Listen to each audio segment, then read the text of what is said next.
ठाण्यातील श्री अंबिका योग कुटीर यांच्या वतीने मेंदू विकारासाठी योग या विषयावरती एकदिवसीय आंतरराष्ट्रीय परिषद मोठ्या उत्साहात पार पडली।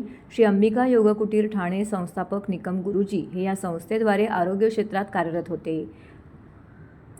श्री अंबिका योग कुटीर ठाणे संस्थापक निकम गुरुजी हे या संस्थेद्वारे आरोग्य क्षेत्रामध्ये कार्यरत आहेत। 2024-25 हे संपूर्ण वर्ष श्री अंबिका योग कुटीर हीरक महोत्सवी वर्ष म्हणून साजरे करण्यात येते। या वर्षात योगाद्वारे व्याधी निवारण या संकल्पनेतून अनेक उपक्रम राबवण्यात येत आहेत। याचाच एक भाग म्हणून मेंदू विकारासाठी योग या विषयावरती एकदिवसीय आंतरराष्ट्रीय परिषद आयोजित करण्यात आली होती। यावेळी वृद्धांपासून तरुणांपर्यंत या परिषदेला उपस्थिती लावली। यावेळी जोशी बेडेकर महाविद्यालयाचे उपप्राचार्य डॉक्टर महेश पाटील यांचा सत्कार करण्यात आला। दरम्यान या परिषदेचे प्रमुख अतिथी म्हणून neurosurgeon doctor Mahesh Karandikar, doctor anaesthesia doctor Alka Madike, योग प्रमाणन मंडळाचे मुख्य सल्लागार NK कंसारा उपस्थित होते। कार्डियाक भूलतज्ञ डॉक्टर अलका मांडके, NK कंसारा हे या परिषदेसाठी अतिथी आहेत। ऑस्ट्रेलियातील श्री अंबिका कुटीर योग शाखेचे संचालक Suresh Khatav, Hiral Mehta, doctor Shubhangi Parkar, doctor Manas Murthy, doctor Kaustubh Abavane, doctor Kaustubh Abnave, doctor Vidya Amrute, doctor Jyoti अशा नामवंत डॉक्टर्स आणि तज्ज्ञांनी विविध विषयांवरती येथे मार्गदर्शन केलं। या परिषदेला उपाध्यक्ष अनंत कुलकर्णी, सहसचिव सोनील कुलकर्णी, प्राचार्य निलिमा शास्त्री, प्राचार्य महेश पाटील, विश्वस्त प्रकाश पवार इत्यादी मान्यवर उपस्थित होते। नमस्कार, मी रामचंद्र सुर्वे श्री अंबिका योग कुटीरमध्ये गेली सुमारे 40 वर्ष सेक्रेटरी म्हणून काम करतो आणि YCB म्हणून जी काही आहे आयुष मिनिस्ट्रीचे जे प्रशिक्षण पद्धती आहे त्यांचा प्रिन्सिपल म्हणून काम बघत असतो। माझ्या बाजूला बसलेले आहेत त्या निलिमा शास्त्री या व्हाईस प्रिन्सिपल म्हणून काम बघतात।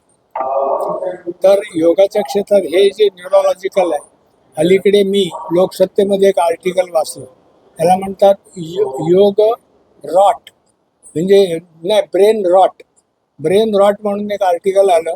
त्याच्यामध्ये त्यांच्या असं त्या लेखकांनी लिहिलेलं आहे की आपली ही जी गॅजगेट आहे, मोबाईल आहे, रील्स आहेत, ही जर आपण वारंवार बघत राहिलो तर आपला मेंदू आहे ना कॉन्सन्ट्रेट करायचं सोडून देतो आणि अनेक प्रॉब्लेम जे न्यूरोलॉजिकल प्रॉब्लेम आहेत त्यांना माणसाला फेस करावं लागतं। तर ते कळत नाही, पण खूप दिवस झाल्यानंतर आपल्या लक्षात येतं की अरे माझं कॉन्सन्ट्रेशन होतं, मी विसरायला लागलो तरी 50च्या वर्षामध्ये। तर याचं मूळ कारण काय? मूळ कारण आहे, आता मगाशी त्या मॅडमने सांगितलं होतं, जीवन पद्धतीमध्ये मोबाईल बघायचा, मोबाईलमध्ये जी इन्फॉर्मेशन आपल्याला आवश्यक आहे त्याचा अभ्यास म्हणून करायचा, जी मिळते ती सगळीच खरी असते अशातला पण भाग नाही। परंतु ही जर इन्फॉर्मेशन आपण जमा केली व्यवस्थित, पण आपण काय करतो, वेगवेगळ्या रील्स विषयावर बोलत असतो, त्यामुळे मेंदू थकून जातो।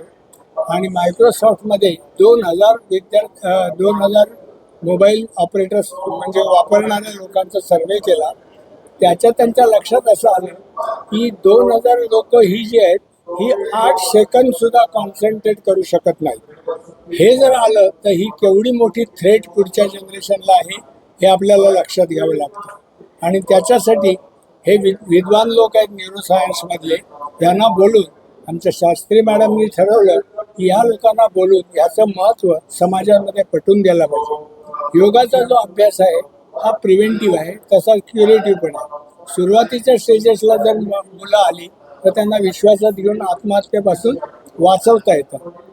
त्यामुळे ह्या योगाला दुसरा पर्याय नाही, कारण ती जीवनशैली आहे, आदर्श जीवनशैली आता जगाच्या पाठीवर सगळ्यांनी स्वीकारले।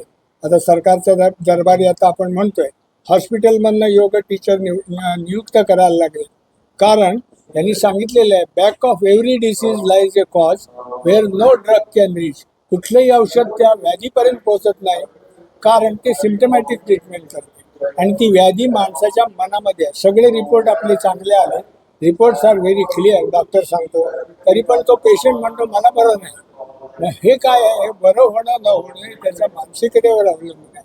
अनेक प्रॉब्लेम आहेत लोकांना, हे जे गर्दीचे प्रॉब्लेम आहेत, कॉम्पिटिशन आहे, सगळ्याला फेस, पण त्याच्यामधून जर जीवन सुखी करायचं असलं तर योगाला दुसरा पर्याय नाही।